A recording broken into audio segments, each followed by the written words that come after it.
Olha só, estamos pertinhos do fim do ano, para muitos é época de desacelerar. Momento propício também para reflexão e realização interior através da espiritualidade. E nessa busca pela autotransformação, a prática da meditação e da yoga promete trazer equilíbrio para o corpo e a mente.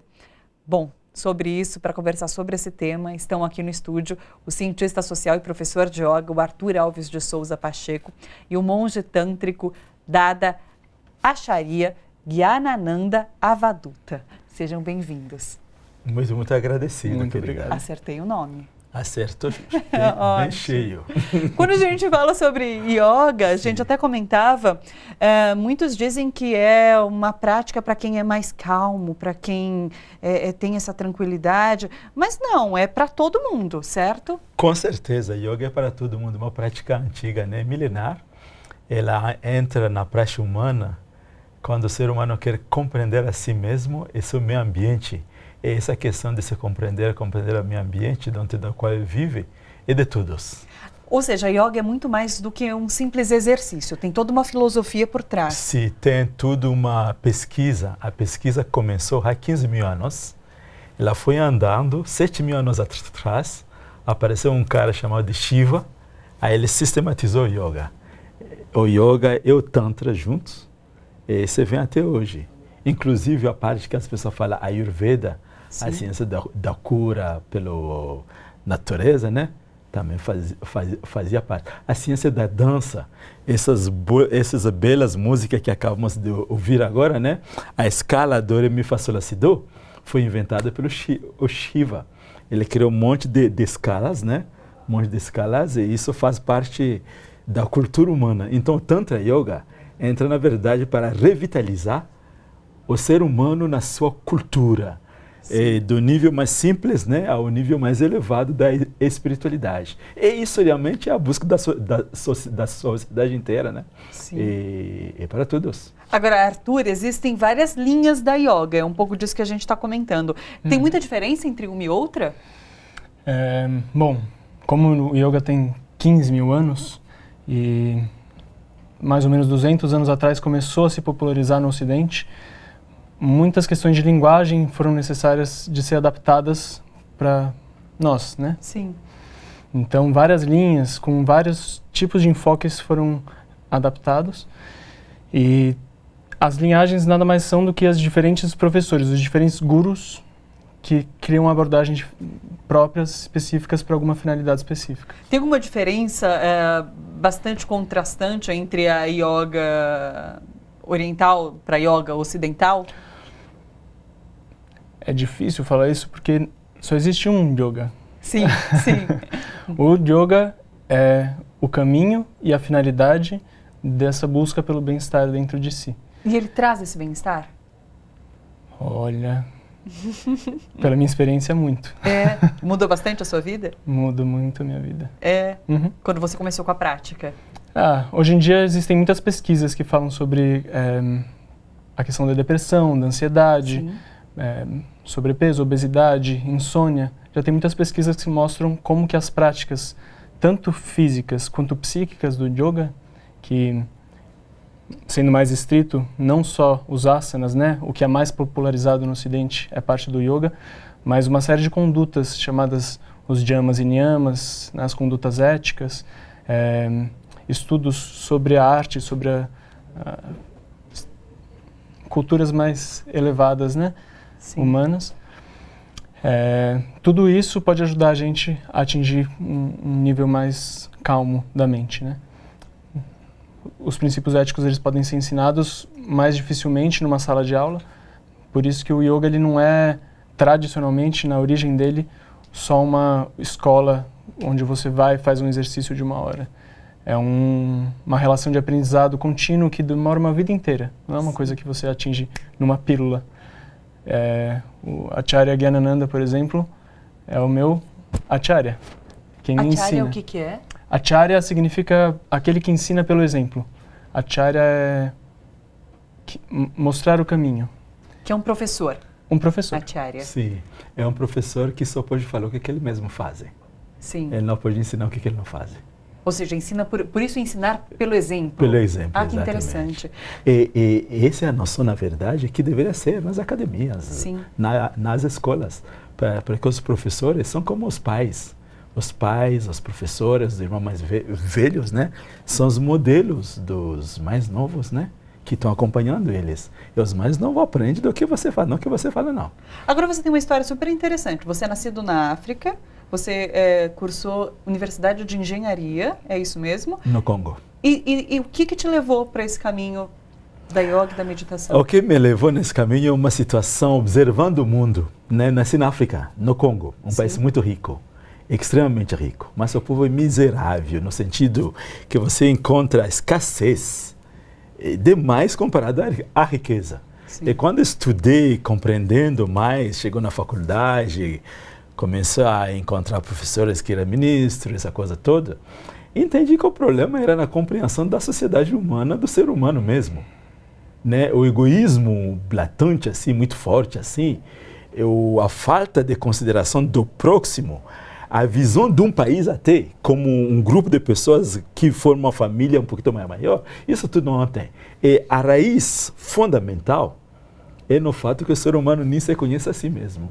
Acha que é um corpo que está andando por aí, que precisa se alimentar, então quanto ele pode acumular para se salvaguardar é bom. Mas não é isso. Somos uns seres muito mais que um corpo humano. Temos uma mente que trabalha no físico, uma mente que trabalha no nível psíquico, no nível espiritual e no nível espiritual. Um São Francisco de Assis, por exemplo, aquele cara que fala assim, melhor compreender que ser compreendido, melhor amar que ser amado, e dando que se recebe, morrendo. Esse nível de desenvolvimento psíquico, os humanos podem ter.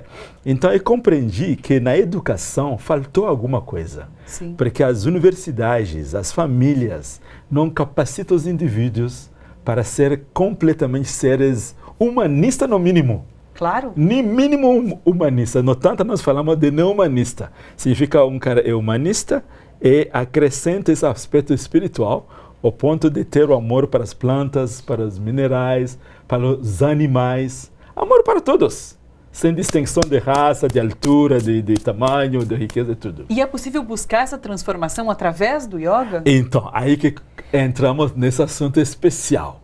Aí, como estamos falando aqui da meditação, sim, você pode considerar o ser humano como massa de energia, de frequência. Esse corpo humano é nada mais que átomos e moléculas. Então, tem frequências. E dentro desses átomos e moléculas, né, a mente humana se ajusta com ela. E também tem uma só frequência. E no centro desse, tem o que chamamos consciência suprema. Consciência divina. No linguagem mais simples, o pessoal fala de alma, que é a manifestação de Deus. Essa é a única coisa que é permanente. Tudo o resto muda.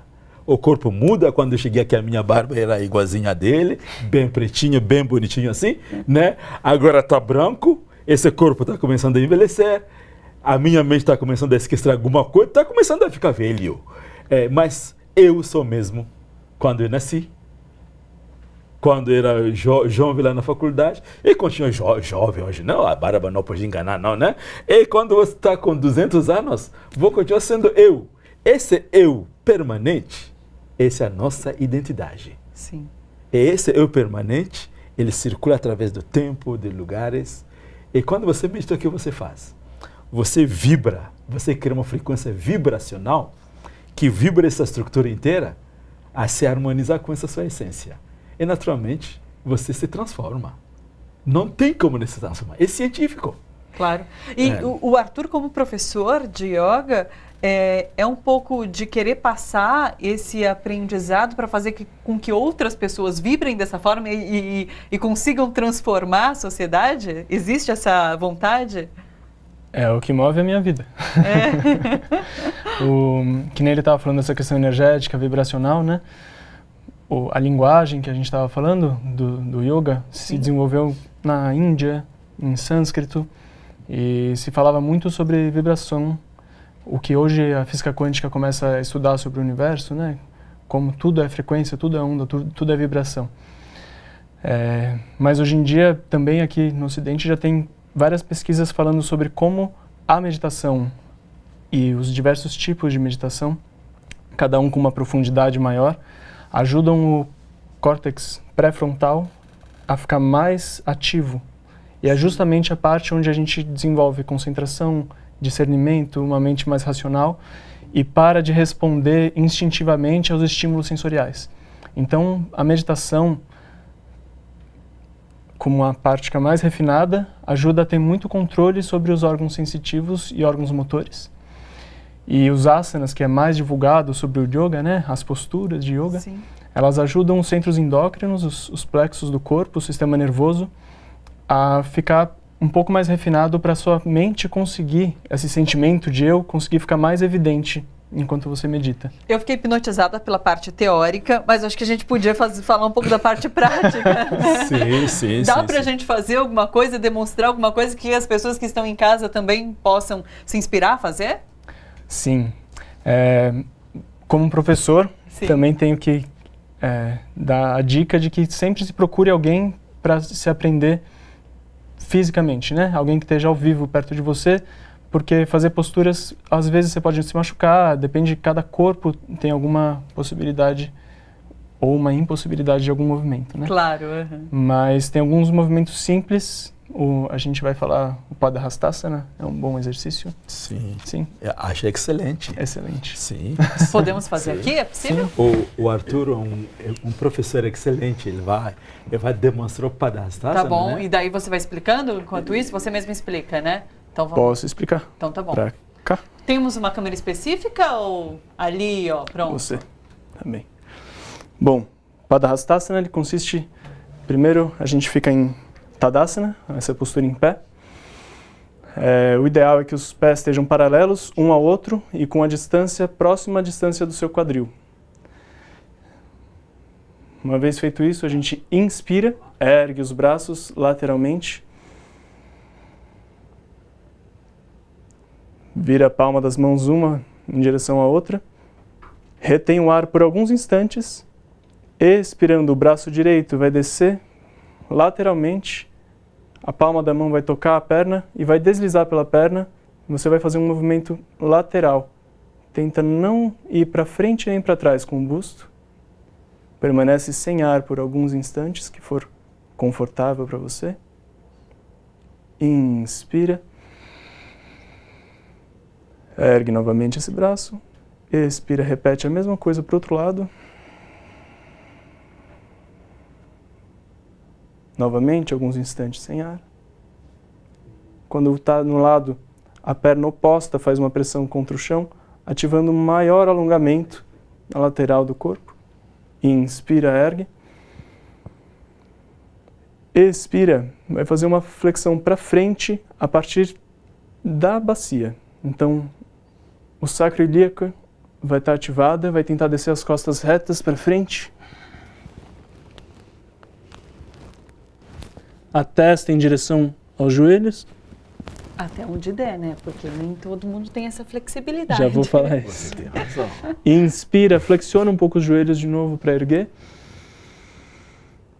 Solta o ar. Inspira. Agora faz uma contraflexão. Também vai só um pouquinho para trás. Nesse caso, retém o ar, só aqui.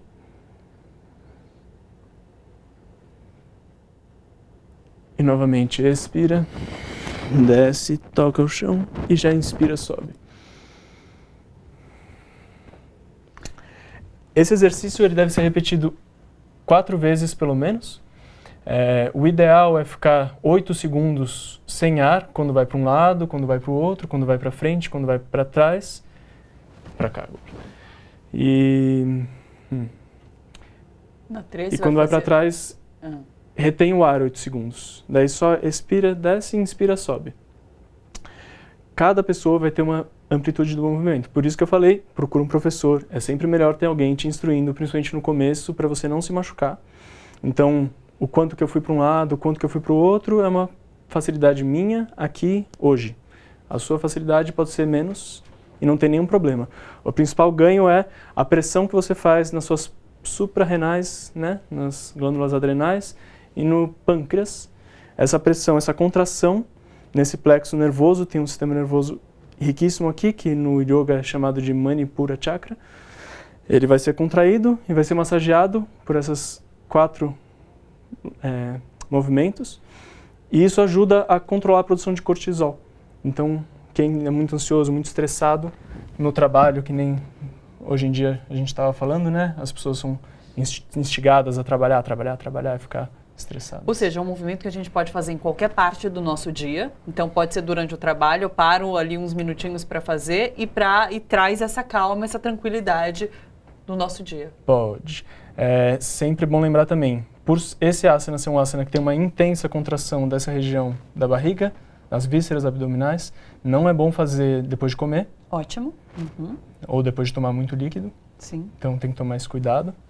E, bom, em geral, se você tomar café logo antes de fazer, o benefício não vai ser tão grande.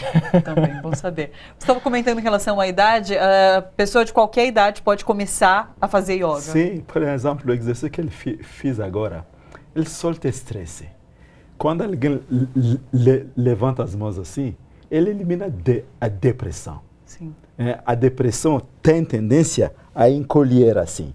Agora, quando você abre o peito e faz um negócio assim, você está se abrindo ao universo. Então, é para todo mundo. Ótimo. Mesmo em casa, está cansado, não tem perna doendo, faz um pouquinho assim, 8 segundos, volta, faz um pouquinho assim, alonga um pouquinho para lá. Você vai sentir efeito. E 1 segundo, você já está muito bem. Você muda o seu dia, volta, né? com vitalidade. De acordo com os yogis, a partir dos 5 anos, a mente já está preparada para começar a praticar os asanas. Bem pequenininho. Sim. Sim.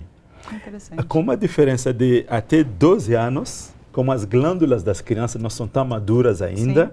então eles podem brincar, fazer umas posturas, outra postura, mas onde são muito bons, na meditação são muito bons, é na ética. Sim. E no Tantra nós consideramos que a educação mesmo começa de 0 a 7 anos. Quando a personalidade da criança está nascendo, é nesse momento que ele aprende tudo que ele precisa. Depois de 7 anos, começa a amadurecer lá na adolescência, começa a questionar coisas. Quando chega a 9, 10 anos, já está querendo ser ele mesmo. Sim. Nessa época da adolescência é ótimo fazer yoga, porque é a época que está ebulindo muita emoção, a mente não sabe muito como lidar com isso. E você dá um caminho ali. Sim. E você ajuda a regular um pouco os hormônios, ajuda a regular um pouco essas Exatamente, emoções. que a confusão inteira nessa idade da adolescência, primeiro, a testosterona é demais para os jovens. As meninas, a progesterona, o estrogênio, ela se descobre como uma mulher.